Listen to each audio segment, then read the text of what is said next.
धरती के नीचे बसा एक रहस्यमयी संसार, जहां अंधेरा नहीं बल्कि नीली रोशनी राज करती है, जहां नाग डर नहीं बल्कि संतुलन के रक्षक होते हैं। इसी नागलोक में जन्मी थी नागिनी आर्या, एक सुंदर, शांत और दिव्य शक्ति से भरी नागिनी।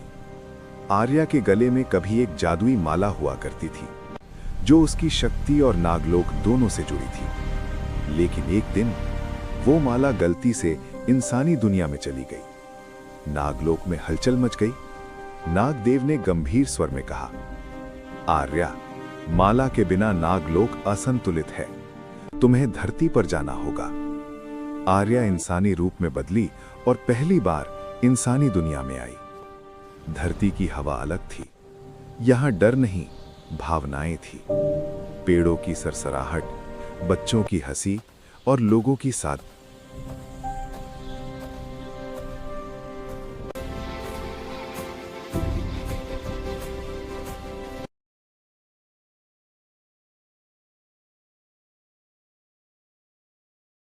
आर्या माला ढूंढती रही, मंदिरों में, मेलों में, गांवों में, लेकिन माला कहीं नहीं मिली।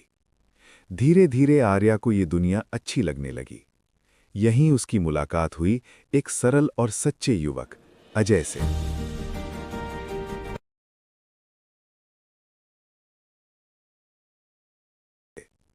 अजय को नहीं पता था कि आर्या एक नागिनी है, और आर्या ये भूलने लगी थी कि वो यहां सिर्फ माला लेने आई है।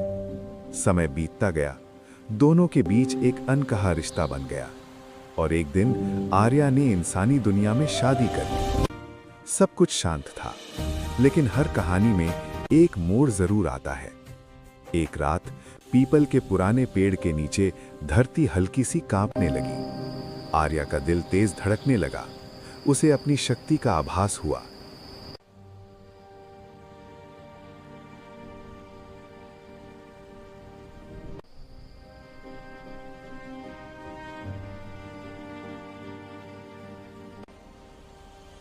माला पहनते ही आर्या की आंखें चमक उठीं, हवा भारी हो गई और नागलोक का बुलावा आ गया। अब आर्या दुविधा में थी, कर्तव्य या प्रेम। उसी रात उसने अजय को अपना सारा सच बता दिया। अजय डर गया, लेकिन भागा नहीं।